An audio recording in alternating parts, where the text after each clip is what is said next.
Good afternoon, everyone. Welcome to the GCSE English Language and Literature New Specification briefing. If that is what you're here for, you are in the right place. And if that is not what you're here for, now is a great time to make an exit. I'm just going to read a slide to start with, and then we'll do some introductions. So the presenter is required to make an audio recording of this event. This is a control designed to ensure that WJEC is able to demonstrate compliance with regulatory conditions of recognition, specifically conditions relating to the confidentiality of assessment materials. The recording will be made available to the new qualifications regulator if required and will be published on the new qualification page on the WJEC website. Please note that delegates are not permitted to make an audio or video recording of any aspect of this event. So the pertinent part of that slide for you is to say that that recording is going to be made available. Today is the last event that we are doing this, so it will be very soon available for you to see a recording. If, for example, you have colleagues who can't make Mondays or who haven't been able to see or attend any of the briefings so far, they will be able to access this material on the new qualifications page.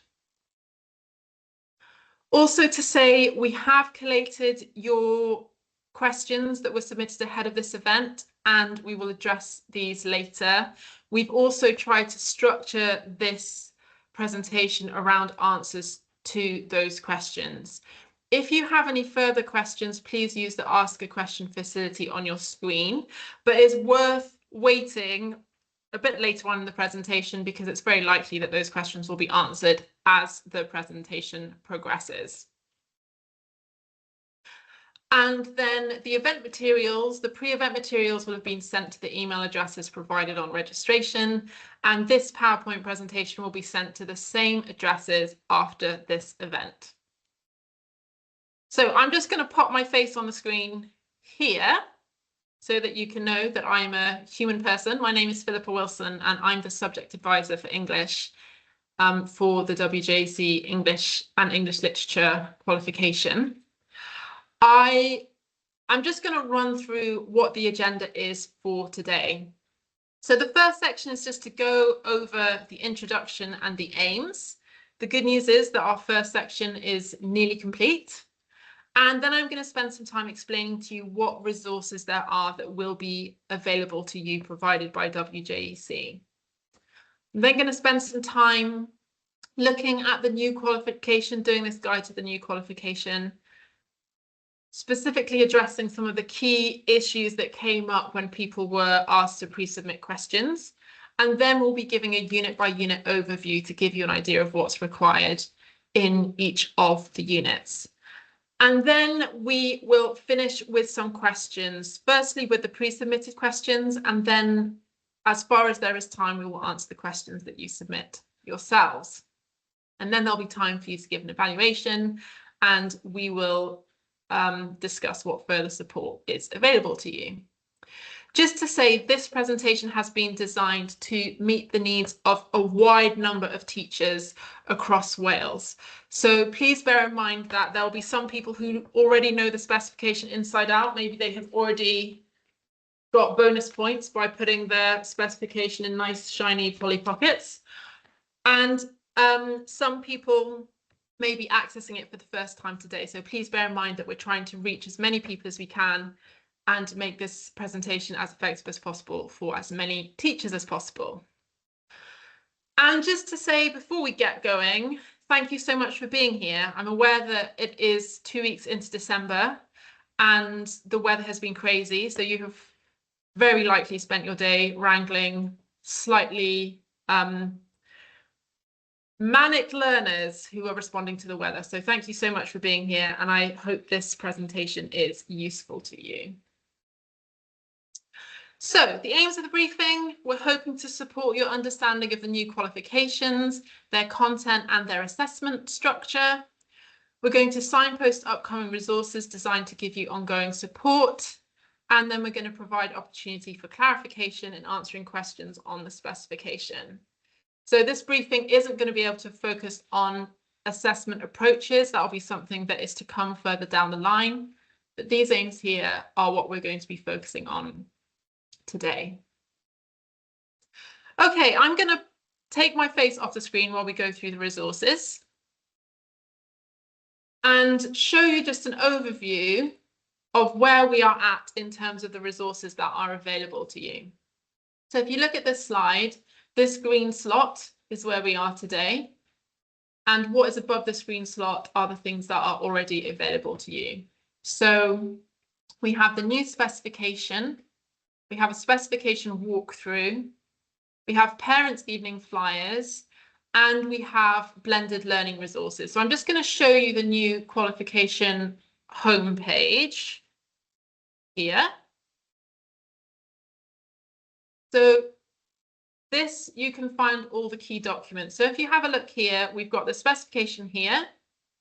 And under specification, you'll be able to find other resources that you will need for teaching this qualification. We've got the poetry anthology, which contains all the poems for Unit 1 and Unit 5. We've got the Unit 2 prose fiction list, so you can find the whole selection of available texts there. And then there is the non-fiction anthology that will be used for teaching in Units 3 and 6. Also to say, within the specification, I'll tell you this in a little bit more detail later, but that's where you'll be able to find the information on what texts you can teach for Unit 4. So that's the new qualification homepage, and then included, I should have shown you on there. Let's quickly just bring that back.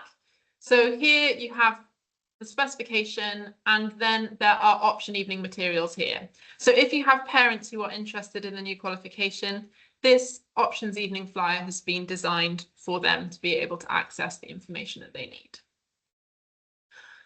Okay, and then here, the blended learning resources. This is a hugely useful set of resources that are available to you.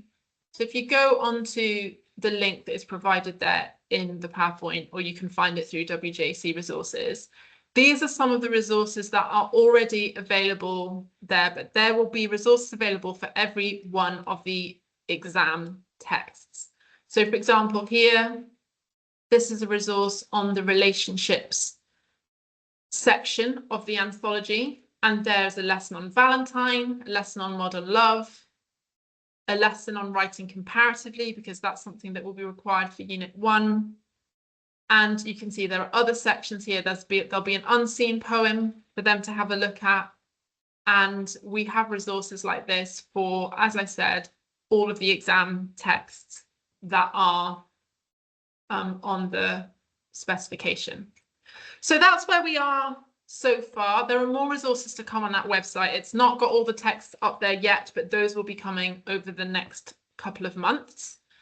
And then here we have the sample assessment materials. So we know that everyone is keen to get their hands on the sample assessment materials. They will be available on the website on the 19th of December. And then we have the guidance for teaching, which is coming out on the 31st of January. I'll talk you through what that's going to look like in a second, but that is a very thorough and comprehensive guide for engaging with these new qualifications.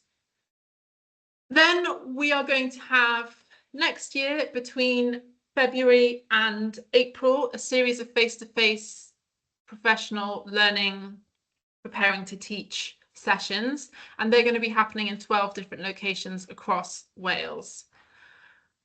Going into the summer term, there'll be examination and NEA walkthroughs, and we'll be doing online sessions on preparing to assess the non-examined assessment as well. So that's an overview of the resources that will be coming your way. And this is just to give you an overview of what some of those things might include. So the assessment packs that become available on the 19th of December, there will be a pack for each unit. And within that pack, there will be sample questions, mark schemes, assessment objective breakdowns, and for the NEA units, there'll be detail on the assessment processes. The blended learning resources we talked about, but they're going to be online lessons and knowledge organisers to support learning for all aspects of each of the exam texts. So all the non-fiction anthology texts taught in units 3 and 6, all the available unit 4 texts, that's for 4A and 4B, all the poems for unit 1 from the anthology, as well as some unseen poems, and there'll be some additional resources there for supporting creative fiction and non-fiction writing as they come up within the exams. These resources have been built around the requirements of the Made for Wales curriculum and will be useful for preparing to teach as well as learning. So I would really recommend that you look at the resources that are relevant to the text that you are deciding to teach, because you'll find them enormously useful in terms of ways to go about planning your teaching going forward. And connected to that is the guidance for teaching, which will be made available on the 31st of January. So this is going to give an overview of the qualification as a whole. It's going to have a summary of assessment, as well as assessment objectives and key command words. In addition to that, there are going to be possible course plans to help you think about how you're going to plan the order of units and ways to teach them. There are then 3 developed sections with teaching ideas and activities linked to the relevant texts on how speakers create meaning, how writers create meaning, and how I create meaning in speaking and writing. There'll be some explanation of the key concepts that the specification is structured around, as well as an overview of the key points of difference between units 4A and 4B, units 3 and 6, and the single award and the double award. There'll be an extensive section on how this embeds the curriculum for Wales, as well as a glossary of terms. So this pertains to lots of the questions that come up. One of them is asked about whether there'll be a glossary of key terms. Yes, there will. Will we provide some possible examples of course plans? Yes, they will be coming. And as well as in-depth teaching activities and ideas for how you can approach the text. So those are all coming your way. Okay, and then in terms of the face-to-face dates, hopefully you have heard about these. I will just have that up there for a second. Those are the locations that those professional learning sessions will be happening, with the dates, and those, if you would like to sign up to those, that is something that will happen through your head teacher. So we hope to see you there. Okay. So we're going to talk about a guide to the new qualifications. So this section is focused on some of the key questions that came up as people looked at the new specification and had questions that came up as they were looking at it. So in this section, we're going to cover the journey to the approved specification, what it means that there is now an integration of language and literature. We're going to talk about what it means that these qualifications are spiral curriculums, what it means to develop and reinforce and build a skill base. We're going to talk about the expectations for single award and double award. We're going to talk about what the key concepts are and how that provides structure and depth to the qualifications. And we're going to look at the assessment objectives. So the specification is now approved. So after 2.5 years, the specification has been approved. And that is something that's been co-constructed by consortia, by teachers, by schools, examinators, regulators, and WJEC. It's very likely that some of you here will also have played a part in the co-construction of the specification as it exists. It meets the requirement of the Qualifications Wales approval criteria, as well as the Made for Wales GCSE qualification approval criteria. So the aim of this session is to take us from where we are now and moving forward. Given that this is the specification as it exists, how can we take that and run with it to provide the best possible English education for our learners? So the most significant change to the English language and literature qualifications is the move to 2 integrated qualifications. This allows for a holistic approach to language and literature and provides learners with opportunities to develop transferable skills. Its aim is to improve attainment within the subject and across the curriculum, and the integration is also designed to ensure that there is no duplication of assessment. What you will notice as you are looking at both the specification and the SAMS material is that there is a frequent reference to using linguistic and literary approaches. And that question stem is there to encourage learners to select and apply their knowledge of terminology from both linguistic and literary disciplines, so that as they are doing their analysis, it's meaningful and it's purposeful, regardless of what the form or genre of the text they are confronted with may be. That's the idea. These have been integrated, so aspects of both of those linguistic and literary approaches are applied together. And approach is the decision a learner would make as to the best route for analysis or for evaluation. So the chosen approach would need to be appropriate to the task and to the text that has been set.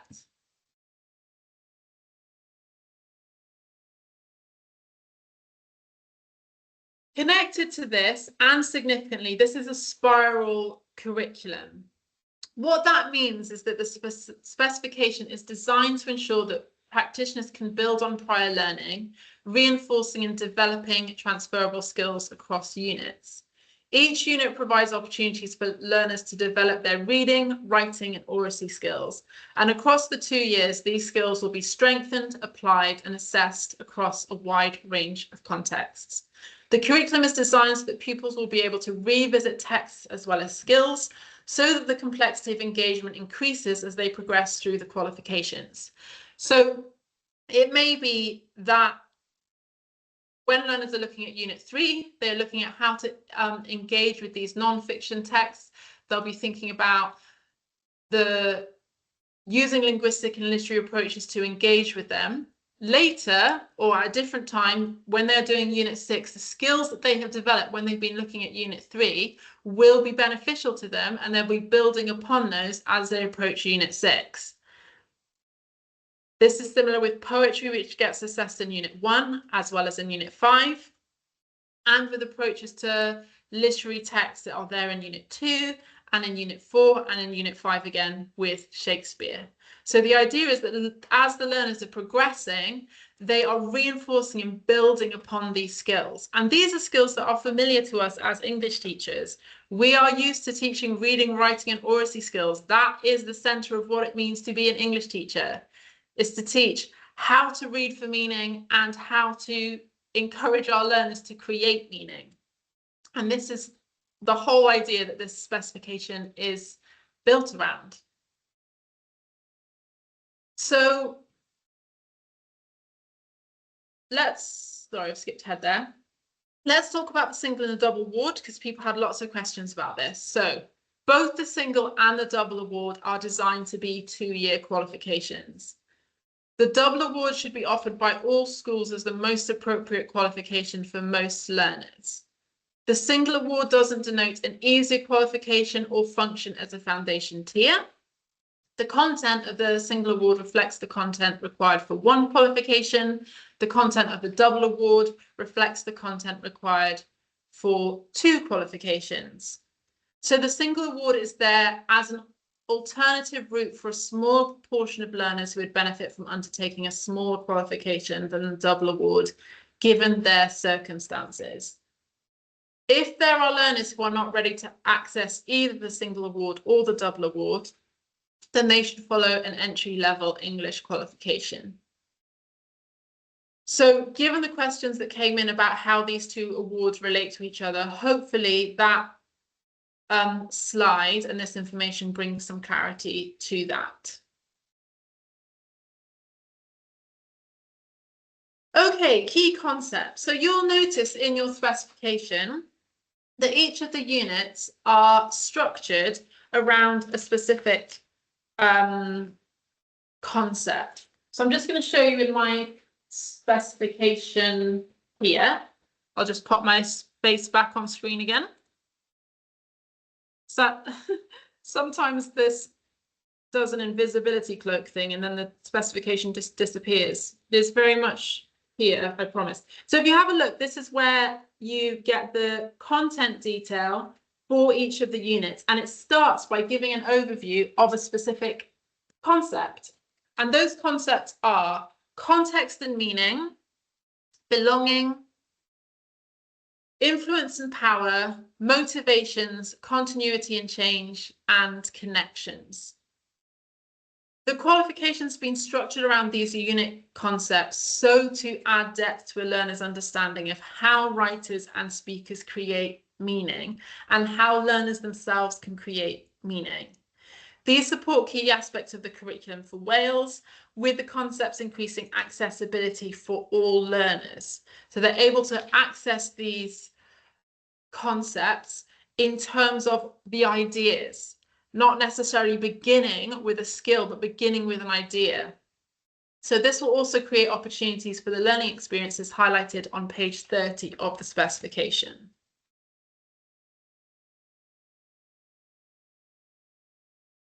Okay, I'm going to talk us through the assessment objectives. These are the assessment objectives for the new specification. But I want to start by saying that I really hope that as we look at this slide, it fills you with a sense of relief, because there is nothing here that will be unfamiliar to you as English teachers. So we have two assessment objectives. Assessment objective 1, understanding and response. These are receptive skills.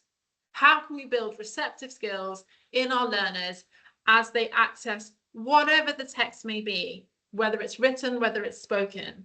And then AO2 is communication and expression, productive skills. How can we enable our learners to use language and craft language in a way that is clear and in a way that is effective? And if you have been teaching for a while, these skills will be familiar to you. These are things that we have been teaching for a long time. So let's look at AO1 first. The first part of that assessment objective: understand and respond critically to a range of written text and speech, selecting and evaluating relevant points to illustrate and support interpretations and develop ideas. 2, make comparisons and explain links within and between both written text and spoken communication, synthesizing and summarizing information, ideas, and themes as appropriate. So those skills, synthesis and summary, are skills that will be familiar to us from the legacy specification for English language. Number 3, explain how language, structure, and form contribute to the presentation of information, ideas, and themes in written text and speech, and how these have an impact on the reader, viewer, listener. And then number 4, understand written text and speech in their social, cultural, and historical contexts, and how these may inform different viewpoints and perspectives. So everything under AO1 is to do with receptive skills, to do with enabling our learners to become effective readers, to be able to effectively read for meaning. And then AO2, communication and expression. Number 1, communicate clearly, effectively, and imaginatively, using forms, vocabulary, and techniques to engage the reader, viewer, listener.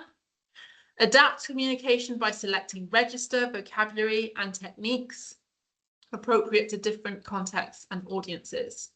Number 3, organize communication using a variety of linguistic and structural features to support cohesion and overall coherence. And number 4, use a range of sentence structures for clarity, purpose, and effect, with appropriate grammar and syntax, and in written communication, accurate punctuation and spelling. So the integration of both AOs across the assessed tasks will create greater accuracy and more reliable assessment data. As well as this, we can see that AO1 supports effective success in AO2. So as learners are able to build their receptive skills, that makes them aware of the skills available to them as they are going about building a suite of productive skills. So those are the assessment objectives. And I hope that having a look at that, those are what all the tasks are going to be assessed by. So it's helpful to have that as an overview and a reassurance that we do know what we're doing and we do know where we are going. Okay, I'm going to do a unit by unit overview. I'm just going to have one sip of my drink before I do, and I'm going to do it with my screen on, just because my bottle makes very strange noises and you don't need to hear the noises without the visual. Okay, not too strange this time.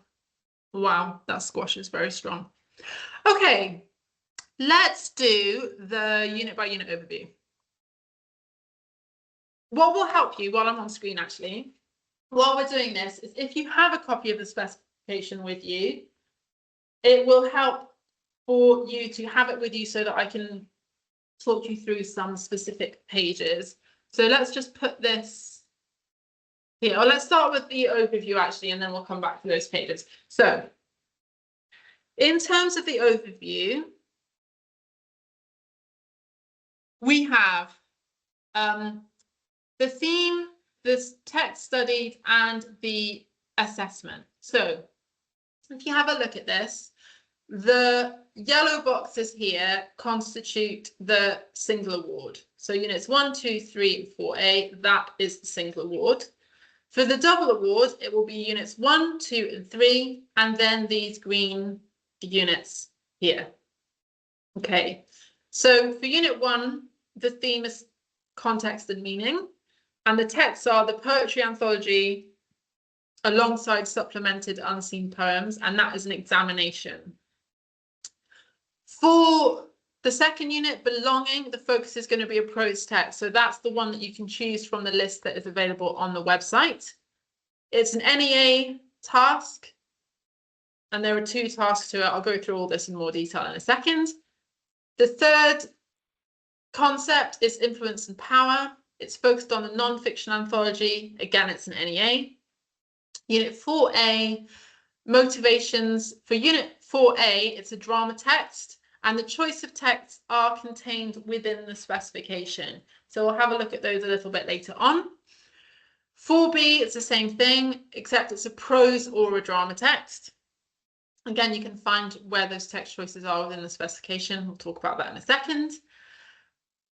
Unit 5, continuity and change. We're going to be looking at Shakespeare, the Unit 5 poems in the poetry anthology, and an unseen poem, it's NEA.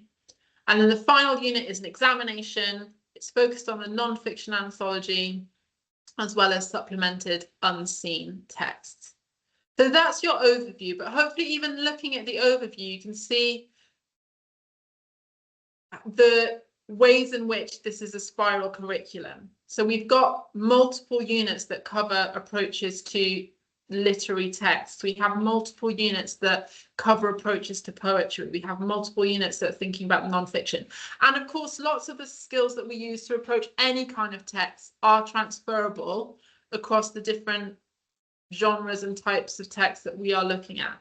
So that's your overview. And now we're going to have a look at the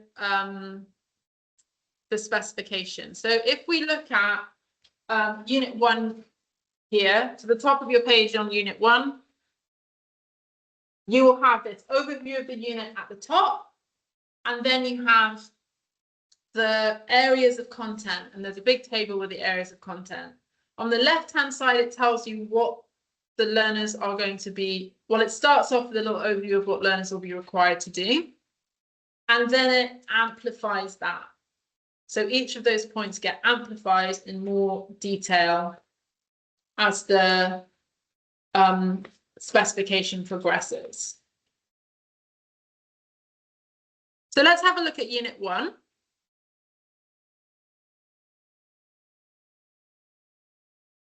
Okay, so Unit 1 is context and meaning. Learners will be required to study all of the poems in the WJEC poetry anthology indicated for Unit 1 study, as well as additional poems from the 19th and 20th centuries.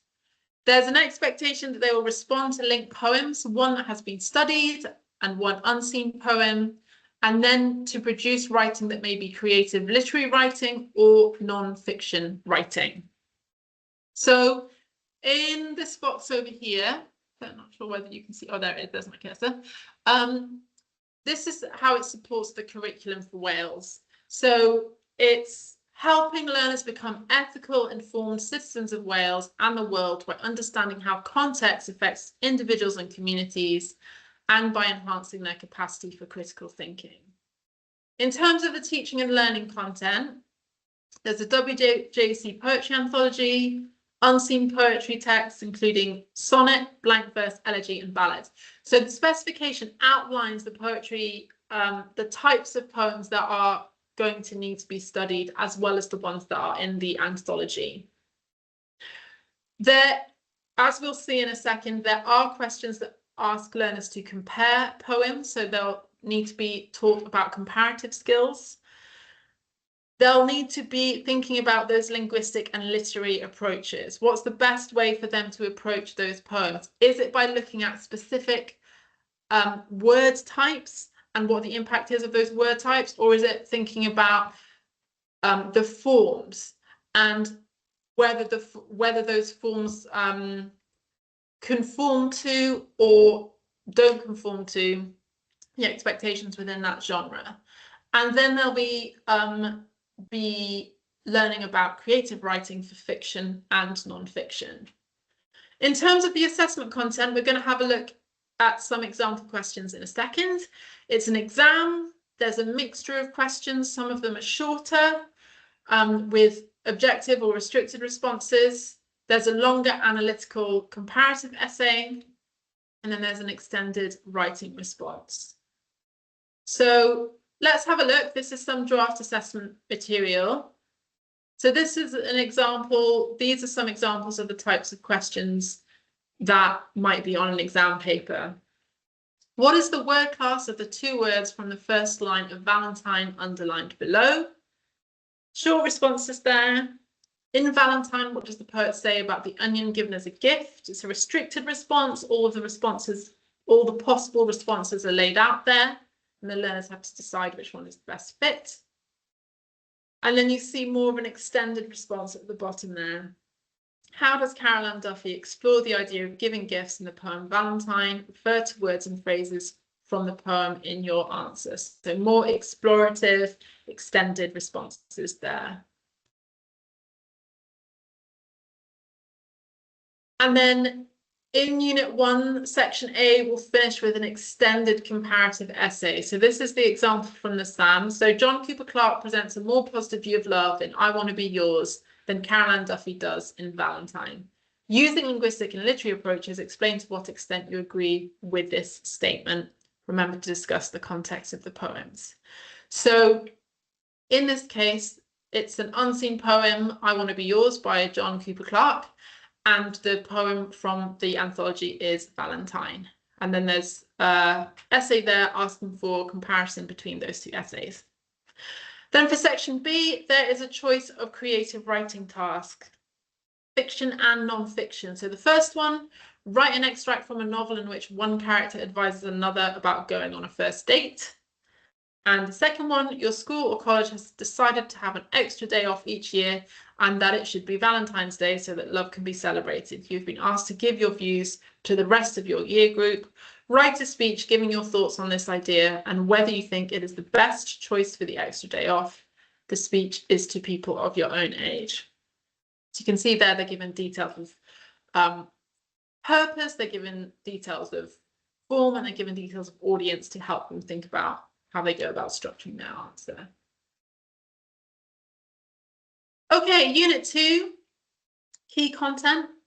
Unit 2 is focused around the concept of belonging. The teaching and learning content will be focused on the selected prose text, linguistic and literary approaches to that text, spoken language skills, because one of the tasks will be an oracy task, and research skills, because in that oracy task, they're asked to do research as part of their oral presentation. So the assessed content is a written essay analysing the chosen prose text and that oral presentation that I mentioned earlier. So all of the details of the NEA, things to do with the titles, things to do with the length of the assessments, things to do with the amount of time to spend in preparation, the amount of time to spend doing it, all of that is going to come out in the SAMs, which is due out on the 19th of December. So that's Unit 2. Unit 3 is also a non-examined assessment. It is focused on studying the prescribed non-fiction anthology, and there are 2 tasks here as well.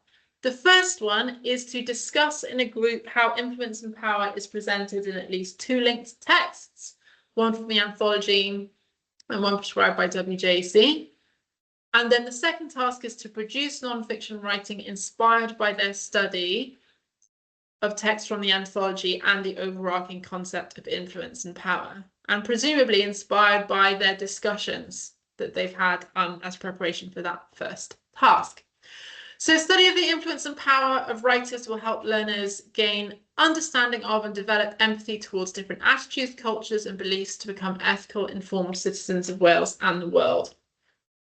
The teaching and learning content will involve the non-fiction anthology, the additional text set by WJEC, again, these linguistic and literary approaches, spoken language skills, particularly focused on how to make that effective in group work, and non-fiction writing skills. And I think I've covered the assessment content, the group discussion, and a piece of non-fiction writing. And in this case, it's going to be a text that is designed to be delivered orally. So it might be a speech, or it might be a script to a podcast, or it might be a piece of, it might be a,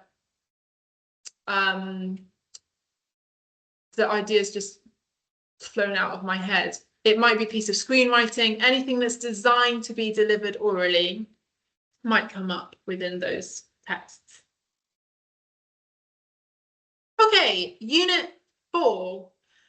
So the key content for Unit 4 is a chosen drama text. Now, I said that I would talk through in the specifications. If you turn to Unit 4 in your specification, for Unit 4A, the tasks that you can choose from are A Midsummer Night's Dream, The Importance of Being Earnest, Refugee Boy as a play script, Pygmalion, and an Inspector Calls. So I'm just going to put myself back on screen, just in case you haven't seen where it is, and I'm hoping that it'll stay. So here you go, like within the amplification section of content for study, you can see it there, and it's also available there for Unit 4B.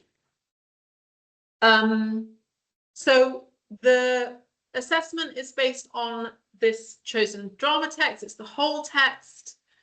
Learners are going to need to know how to use reading skills like retrieval, summary, paraphrasing, analysis.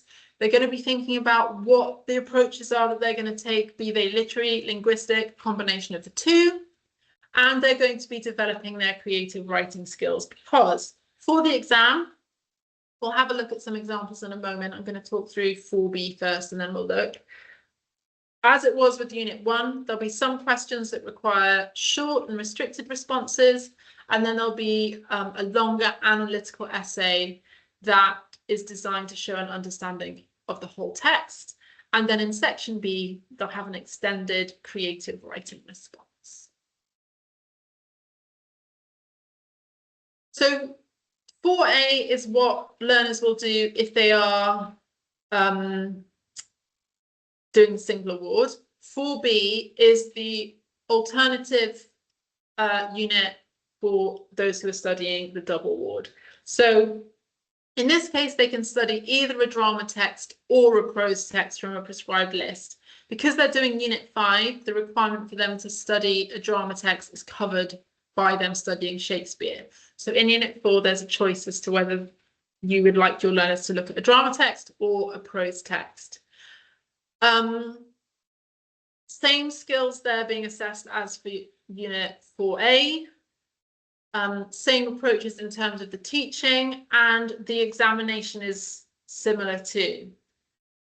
So that's Unit 4B. And again, as I said, the texts that you can choose from are embedded in the specification. So before we have a look at some of the draft assessment material, let's just cover some key points here. Unit 4A and Unit 4B will be marked to the same standards. 4B is not higher tier than 4A. 4A exclusively offers only drama text, whereas 4B offers the option of prose or drama. As I've said, that's because the requirement for drama text is covered elsewhere for the double award. People did ask about this, so just for your information, an inspector calls will be available in both units, so for the single award and for the double award. Okay, let's have a look at some of the draft assessment material. So section A, there will be some restricted responses. So for example, what literary technique is used in the lines below? Just to give you the context, in the examination paper, there will be a short extract from the text that they have been studying, and then there will be a number of questions for them to ask based on that text. So these are some examples that I've taken from across the 4A and 4B draft assessment materials. So the first one, identifying what the literary technique is used. That one underneath, it's about a gap fill, being able to interpret and understand what's going on within a text and choose the vocabulary that explains it in the best way possible. And then we have this example here from section A. So using linguistic and literary approaches, explore how Priestley presents the upper class in Britain at the time the play is set. Refer to the whole play in your answer. So again, extended essay asking learners to look at the whole play, asking learners to consider aspects of context. And this type of essay question will be familiar to us if we have been teaching from the old qualifications.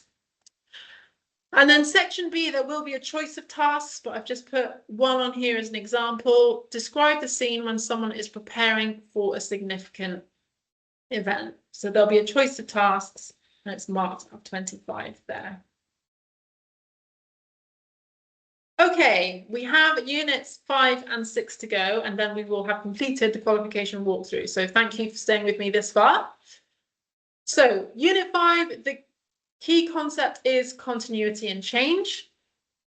And the teaching and learning content will be focused around a chosen Shakespeare play and the whole of that chosen Shakespeare play.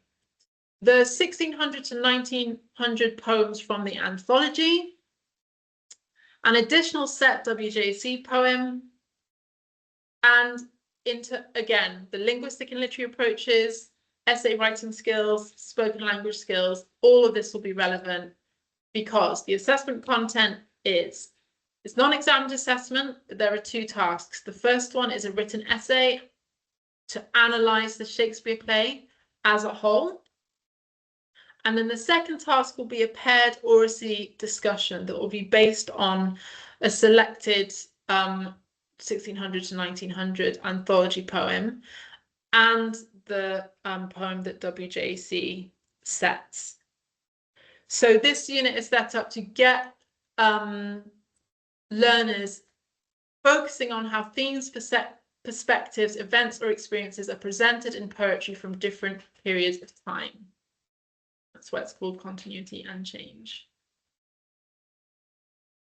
Okay, and then unit 6. Unit 6 is about connections. It's focused on a study of the non-fiction anthology that was looked at in unit 3. And it's also going to be about exploring connections between text within the anthology and an unseen text. And then learners will be required to produce a piece of non-fiction writing. So again, they need to be familiar with the non-fiction anthology. They need to have experience at accessing and reading for meaning in unseen non-fiction texts. They're going to need to be developing their comparative skills, and they're going to be developing their non-fiction writing skills. I will show you some examples of what the assessment material might look like in a second, but it's that variety of short and restricted responses, as well as longer analytical responses. And then again in section B, a piece of non-fiction writing. So by exploring connections between language that is read, heard, seen, and produced, learners are encouraged to become more ambitious and capable in their understanding of text and expressing themselves through language. So again, it's both of those skills together. It's the receptive skills as well alongside the productive skills. So the Unit 6 draft assessment material, here are some examples of what you might expect to see.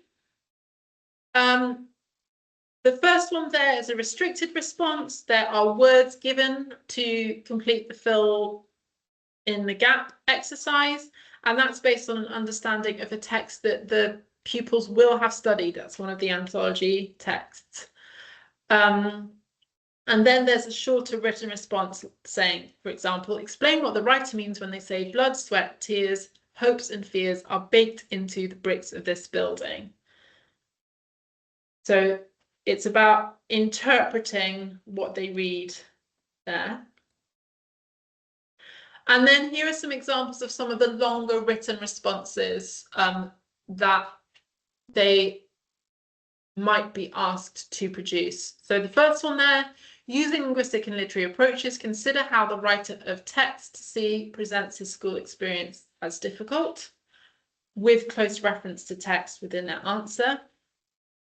And then compare how multicultural Britain is presented in text B and text C. You must refer to both of the texts in your answer. So there will be a variety of longer written responses there in Unit 6 based on those three texts. One will be unseen and two will come from the non-fiction anthology. And then section B, again, there'll be a choice of tasks, but this is just an example of what one of them could be. Write a talk for your classmates in which you persuade them of the importance of music. Again, audience is clear, purpose is clear, form is clear, and they're going to use that information to communicate in the most effective way possible. You can see that's a large amount of marks available there. So that's the overview of the assessment material. Let's just quickly go over these expectations. Oh, actually, what I should start by doing before we get onto that slide is to say, we, of course, very understandably, you will be very keen to get your hands on the sample assessment materials. They are coming out. We cannot give a complete, thorough overview today, but they are coming with all the information that you will need to know about those assessments. So as a lovely early Christmas present on the 19th of December, you will all be able to enjoy that delightful document. Okay, further expectations. I'm just going to recap on this because it came up a lot of times when people ask some questions. Expectation is that the majority of learners will be entered for double award and that the single award provides an alternative route for a small proportion of learners who would benefit from undertaking a smaller qualification given their particular circumstances. Second one, no expectation on the order of units taught. In the guidance for teaching, we will offer potential programs for study, but practitioners will select the best route for the learners in their centres. Just to add to that, it may be that in the first 2 years of this qualification being taught, because some units become available sooner than others, that may place some restrictions or may have an impact on the order that you decide to teach the units in. But there's no expectation from us as to what order you do them in. That will be up to you according to what you think will work best for your learners. And as I've said before, more resources are coming. We appreciate, especially for English teachers, that this is an enormous undertaking to be transferring to a new specification, but there are resources coming that we hope will be immensely helpful to you as you go about delivering it to learners across Wales. Okay, I'm going to have another slurp of my drink. Then I'm going to start answering some of your pre-submitted questions. And then once we've done the pre-submitted questions, we'll see if there are any questions left over for us to answer. in a minute.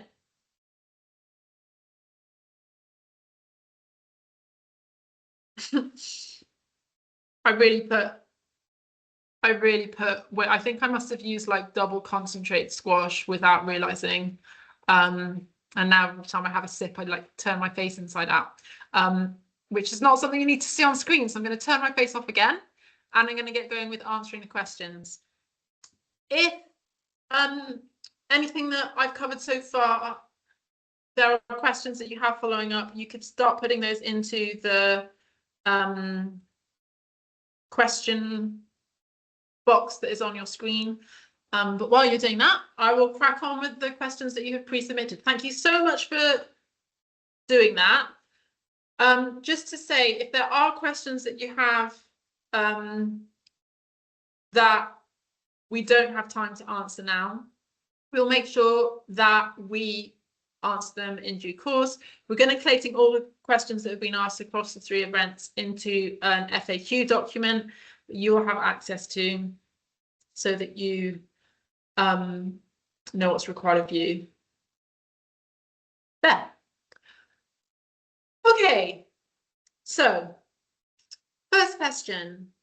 Why have WJEC chosen to omit certain legacy texts from the specification when this will add to teacher workload? Okay, we're going to let certain legacy texts remain nameless, but I'm going to read to you what was advised to us by the Children's Commissioner for Wales and the Take It Seriously Racism in Secondary Schools campaign. They said, WJEC should review and revise text lists in the syllabi that contain racist language, recognizing its impact on learners and the school environment and culture. The approach taken for all qualifications was to embed anti-racism into the development. We worked with the DARPL and commissioned a consultant to support this in the development. So, guidance was developed for the writing teams on selecting a range of texts that were inclusive and diverse, and then subject to internal and external scrutiny. So the decisions about what text to include and what text not to include were based on these reviews, rather than based on whether, how that might impact teacher workload. The impact on learners was made the priority. Okay, second question. How will current Key Stage 3 pupils be best prepared to tackle the new exam questions? Hopefully you've seen from the presentation so far and from looking at the assessment objectives that if you are teaching your Key Stage 3 pupils English skills of reading for meaning and creating meaning in their writing and oracy, then you will be preparing them to tackle the new exam questions. Obviously, any teaching of these skills will prepare learners in year 7 to 9 for this curriculum. Even if the texts are unfamiliar, the skills will not be. In addition, I know that many schools have worked very hard to embed a curriculum for year 7 to 9 that is in line with the Made for Wales criteria. So that also will be of benefit to learners in years 10 as they progress into years 10 and year 11. Okay, so the next question was, should units 1 to 3 be delivered in year 10? So there is no expectation from WJEC about the order that the units are sat in, but as I said, units 1 to 3 become available first. So it may be in the first round of the new qualification that you decide that you want to have the units that are available first to be taught first. But again, that is up to you. The next question, can students resit Unit 1 in Year 11? Do certain exams have to be sat in certain years? So it may be that some centres decide to delay decisions about which learners to enter for single award, in which case it would be sensible to begin with earlier units. Centres will need to be mindful of the terminal assessment rule. This will be confirmed when a decision is made by Qualifications Wales. Recent rules, again, they're going to be confirmed with Qualification Wales. So We too are waiting for that information, and as soon as we have that information, we will communicate it to you as quickly and as effectively as possible. We appreciate that you are keen to know. What are all the set texts available for study? As I said before, all of these are now available on the WJEC website. So there's an anthology for units 1 and 5. There's the list of prose texts for unit 2, and there's the anthology for units 3 and 6. And then, like I said, texts for units 4A and 4B are contained in the specification. And for unit 5, those are in the anthology, and the Shakespeare play is up to you from all of the available Shakespeare plays.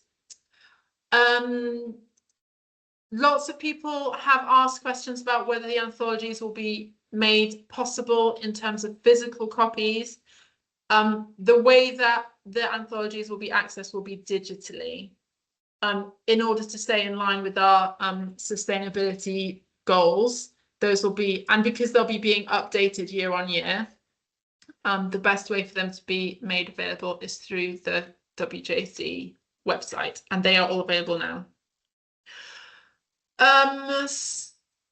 What resources will be available to support the teaching of text departments may not have taught before? So like I said, the guidance for teaching is coming out in January 2025. It gives examples of how to engage with lots of the new texts or texts that may be new to you within there, and in ways that are applicable to lots of the different aspects of the specification. I've already given you a bit of an illustration of how the blended learning lessons look. There's going to be a whole suite of useful activities that you can use there, both to prepare you for your teaching, but down the line, it'll be also useful for students doing revision or students who need to catch up on certain sessions or texts. We have the face-to-face professional learning sessions coming up in spring. We'll be giving more information on ways to teach that content. There'll be exam walkthroughs, and we'll be running sessions that will help you prepare to assess, particularly thinking about the new non-examined assessment requirements. Okay, someone else said, how do you define audio-visual for oracy? Just means a videoed recording that shows the learners participating, and that's the same for the presentation and for the group task and for the paired discussion, as that leads to the most accurate assessment and makes moderation a more meaningful process as well. Okay, someone has asked, why is there so much NEA in the specification? So this decision about the amount of NEA in the specification, I'm going to read to you directly from Qualifications Wales. Qualifications Wales said, in developing our approval criteria, we adopted an extensive co-creation process involving teachers and other key stakeholders. Together, we carefully considered the proportion of NEA within each subject, as well as the balance between how engaging, manageable, reliable, and valid the overall assessment would be for each qualification. 3 of the most cited benefits overall were that NEA tasks were a more valid and authentic way of assessing some aspects of a subject than a timed written exam, were more engaging and motivating for some learners than exams, provided a different way for learners to evidence what they know, understand, and can do in a subject than a timed exam. So that decision and that reasoning has come from the Qualification Wales website. I'm not quite, I'm going to move on to the next slide now. So these are the last 4 submitted questions, pre-submitted questions, I should say. So do centres need to cover all of the poems in Unit 1? So yes, all 10 Unit 1 poems indicated in the anthology, as well as supplemented 19th century poems to prepare for the unseen section. As I said before, they need to cover the different forms, including sonnet, elegy, ballad, and blank verse. So the exam is going to be based on a selected poem from the anthology as well as an unseen poem. So pupils need to be ready to analyse any one of those 10 poems. Okay, how will this qualification work for post-16 learners? We are aware that this is a big question that lots of people have. We will confirm those arrangements following a decision by Qualifications Wales as soon as we know. You will have that information as well. Penultimate question. In the examine unit, what is the relationship between section A themes and the section B writing tasks? So as this person points out, unit 1, unit 4A and 4B and unit 6 all have section A, which are questions based on specific texts, and then section B, which is a writing task. These writing tasks will be linked to section A by theme, but successful section B answers will not be dependent on completion of section A. Although obviously in the teaching and learning of it, you know, having a thorough understanding of the text and the literary and linguistic approaches those writers have taken to putting those texts together will be enormously beneficial for learners who are creating meaning in their own writing later on. And finally, why is Unit 3 Task A oracy, when for Unit 2 and 5 Task A is writing? So centres can approach the task in the way that best suits their learners. However, the oracy task is intended to function as a springboard for the writing task. An effective completion of the oracy task should lead to more thoughtful, developed written responses. So in that case, I think it will be beneficial to learners to have gone through the process of the oracy discussions in order to write their own non-fiction text in a way that is the most effective. Okay, I am now going to hand over to Kirsten Wilcock, who is the subject officer for English literature, and she is going to talk us through some of the questions that you have submitted in the chat, and then we will go from there. Kirsten, I'm going to pop you on screen. Thank you very much, Philippa, and a lovely hello to everybody who's managed to join us this evening. Really appreciate your time when you must be absolutely exhausted and ready for that Christmas break. So thanks for coming along today and listening to all of the information so enthusiastically delivered by it's nice to have a fresh voice at WJEC who can present all of this information to you. I would like to run you through all of the questions that we've had, Philippa, but I think I have drawn the very long straw in terms of supporting you with a Q&A for today's event, because we've had one, which I was quite happy to answer. So I'm hoping that everybody can see the question in the Q&A panel that we've had, which is about receiving a timeline for teaching. And I think you mentioned earlier on, the delegate may not have been here when this was mentioned, that there will be suggestions for course outlines in the guidance for teaching, which is due to be with you in mid-January after the Christmas break. So it's the gift that keeps on giving. We do appreciate that there's quite a narrow window and not the period of time that you've been used to for preparing your NEA. So we were really, really pleased find out at the end of last week that Qualifications Wales have approved our first spec amendment to this new specification, and that was to ensure that we can release the NEA briefs in April, the year before you're entering your learners for units 2, 3 and 5. So that hopefully will give you a little bit more time for your own preparations, for the necessary teaching and learning that goes on, as well as the administration of those NEA tasks. We're also having discussions internally and with stakeholders around the implications of when would be best for submission deadlines for the NEA work. Currently, we're thinking that that would be worth staggering. So it could be that March may see the submission of units 2 and 3, maybe the beginning of March and the end of March respectively, and then maybe a later date in April, depending on Easter, for unit 5. If that helps with the administrative burden in centres for teachers and colleagues there. We want to take your views on these things, so please feel free to contact me. You can contact Guy as well if you prefer to talk to him, that's perfectly all right. But you've got the email address on your screens there if you are not one of our frequent flyers who likes to email us. We're always happy to receive your views. So please do get in touch.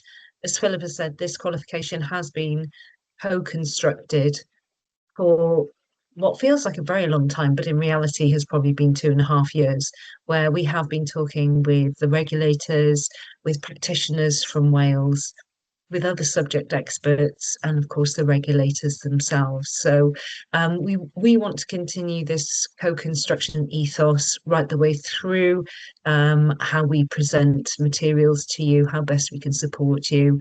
So it is useful if you keep us updated with anything that you have in mind. I'm just going to check the questions.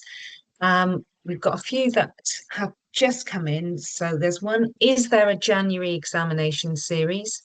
No, the examination series, as they're listed in the specification, the examined units, so that's units 1, 4A, 4B, and 6, will be available in the summer series and in November.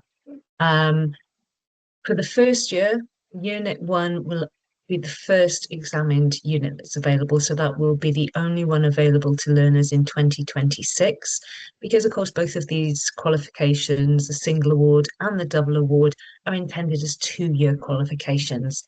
And that's the policy intention behind how these have been developed. I hope that's answered that question. I think Philippa mentioned we are putting together an FAQ document, so that will be published on the website along with the recording of this meeting, so that you can have this as a reference point moving forward. It's quite helpful as well to have all the questions that have been asked in one place for you. There's another question here. For Unit 1, how many supplementary poems need to be studied in addition to the anthology poems? What the specification says is that there should be a range covering different types of poetry, such as sonnets, elegies, ballads. And I think providing that you feel that your learners are sufficiently prepared to tackle an unseen poem that may come in any of those forms, then however many you need to cover to get that done, that's a rubbish answer because it's how long is a piece of string. But you will, of course, covered all 10 poems from the anthology. And if there are any gaps in terms of the poetic forms that you feel need to be covered, then obviously you can supplement their understanding by introducing those forms as your additional texts. I hope that's answered that. And there's one more in the chat here. How will resits with the new specification work, as in the current November entry for Year 12 pupils? I'm imagining exactly the same, given that those will be our externally assessed examination opportunities in the November series, that will follow the same pattern as it currently does. There's no talk about having an additional January series, so it'll just be the 2 series for entries. And it's worth remembering that an entry is not the same as a cash-in. As these are unitized qualifications, the entry can be made, but you have to make sure that candidates have sat and entered all units that make up one of the qualifications in order to cash in to get the overall qualification grade. So I think those of you who've been delivering literature for the last 10 years will be very familiar with the unitized assessment rules, and there will be more of those coming. There are terminal assessment rules that apply here, as well as the fresh start rules. So we will be updating all of the administrative instructions that come around making entries to these qualifications a little bit closer to the time. I think at the moment, rightly so, you're more concerned with the detail of the specification and having itchy palms to get hold of the sample assessment materials, the blended learning resources, the guidance for teaching document, and to start asking questions at the face-to-face professional learning events in the spring term. Don't forget, those are being arranged by your local authorities, so there are full school closure days enabling hopefully every teacher of English to come along and receive training. We know we have casts of thousands across Wales in some of these events. It's going to be a big old carousel of fun that poor old Philippa has had to try and manage. So we're hoping that you will find those incredibly beneficial. As I said earlier, it's really worth you letting us know once you've seen the guidance for teaching documents, the sample assessment materials, if there are specific things that you feel we could be addressing if we haven't thought of those. Philippa has been working tirelessly for the last couple of months in working with our authors who've produced the sample assessment materials for them to write with her the professional learning materials that you will all have in the spring term. So please do keep the questions coming, keep answering, because this is the only way we can secure that we're all on the same page with delivering this qualification. If Philippa will indulge me, there are a couple of questions that we've had from previous events to which I thought I might share the answers with you, because these might be hot potatoes when you go back to centres and discuss this evening's training. So one question we had at a previous event was, do you have any examples of where the single award might be more appropriate? Now, obviously, Philip has outlined the rationale for having the single award and the double award. Given that the difference between the single award and the double award is the breadth, that is the volume of work that's required, the single award may be more appropriate for a learner who, for example, may have had a long-term absence from school and hasn't been able to cover the amount of content that's required for the double award. So the double award has been introduced to provide the most appropriate qualification for most learners and should be offered by all schools. The single award provides that alternative route for a small proportion of learners who would benefit from undertaking a smaller qualification than the double allows, and that will obviously be dependent on their own particular circumstances. We also had a question around when decisions need to be made around entering for either the single or the double award. And hopefully you'll see in the structuring of the qualifications that can be deferred until maybe the late spring of year 11, when entries are usually submitted. So you're well versed in your tier decisions for entry for the current specification for literature that have to happen before February, when the entries are given to your exams officers, and the same would apply here. Those decisions can be deferred until year 11, and that's something to be mindful of, particularly with groups where you feel that there may be learners who can't cope with the amount of breadth, the content in the double award, that you can defer those entries until a little bit later on. One more I want to share with you is about context. And this was a question that was asked about the context of poems. The specification does give some examples, such as socio-historical context, cultural influences, authorial context, that is the biographical context of the writer themselves, literary context, the period or the status or power of the writer or speaker. But importantly, alongside this, learners could also consider their own context, how they have been affected through their society, their own experiences, and the influence that has had upon their interpretation and their response to texts. And then finally, one that is going to be something new for English teachers at GCSE level, this idea of integrated linguistic and literary approaches. And what we hope to see there is that this is a way to encourage learners to select and apply their knowledge of terminology from both fields, from both the linguistic and the literary disciplines, but in a meaningful way. So all of our historic advice and warnings about feature spotting still apply. There won't be any credit given for merely labeling features or techniques, but that ability to use the knowledge of linguistic and literary disciplines should be the basis for all of their analysis and making their arguments more focused and purposeful. There shouldn't be great shakes, and we're certainly not expecting them to come in with terminology, particularly in the linguistic field, that we would see at AS or A level. It's what would be appropriate for the text and for the task or question that's being set.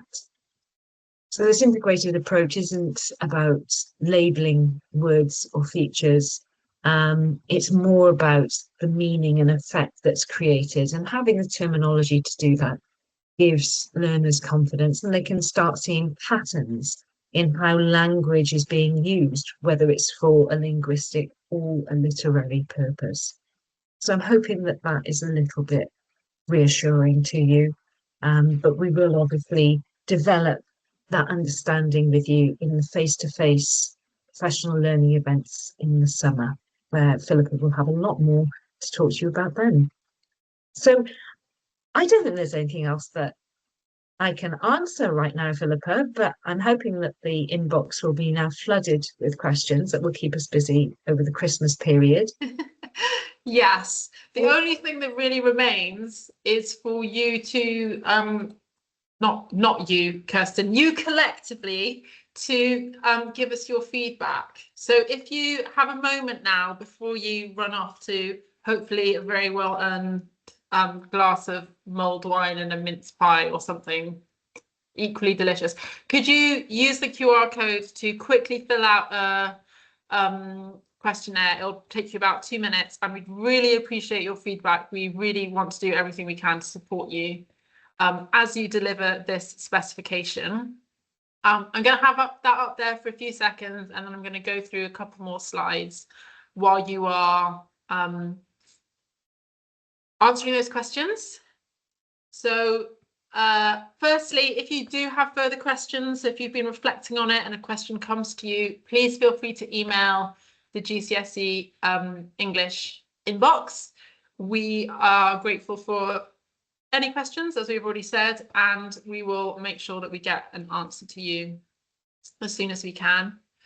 And there's a new one there, Philippa, if you would like me to answer that one whilst people are doing their fabulous. QR Yes. coding. Yes. Somebody has asked, don't the example questions, I think those are the ones that you showed for the low tariff, provided about word class and similes, the restricted questions encourage technique spotting.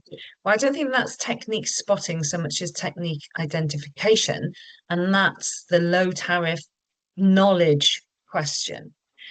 When we're talking about linguistic and literary approaches, that is in the higher tariff extended response questions. And it's encouraging learners to look at texts not just as a piece of literature, because not every text that they have will be a piece of literature. There is a lot of non-fiction there.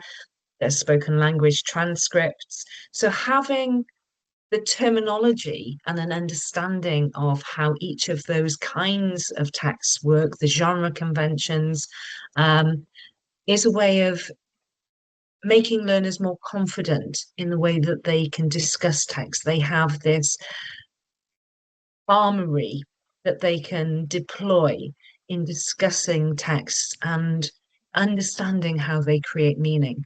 So, for example, if they know what a foregrounded adverb is, they know that foregrounding means it's at the front of a sentence, and therefore that's something that the writer or speaker wants us to pay most attention to. That's the thing that they're emphasizing by its positioning.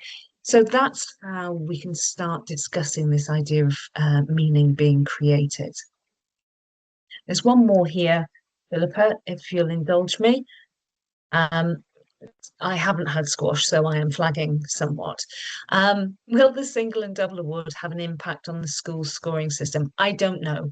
We don't have anything to do with performance measures. That's not our remit at all. I would suggest if you've got any questions around that, it might be one for your consortium colleagues in your local area, or a discussion higher up the chain with Welsh Government, because a lot of the things that we're dealing with these qualifications for the whole Made for Wales suite are policy decisions taken by Welsh Government as to how the education system in Wales works. Like you, we are subject to all of those policy decisions. We don't make them. I don't want to make them. Thank you. I think we've got enough to be dealing with the assessments that we try to put out in a way that is fair to your learners. So yeah, I would suggest speaking with your head teacher if you're concerned about how performance measures will work in Wales. I'm not sure if that's been articulated yet from Welsh Government as a policy as yet. Certainly not to my knowledge anyway. Okay, thanks, Philippa. Thank you. Okay, I think that brings us to the end of our event. I just want to say one more time, thank you so much for coming. Thank you for your time. Thank you for your thoughtful engagement with the specification. And I hope that when the time comes, it feels way too far away, that you have a really wonderful Christmas.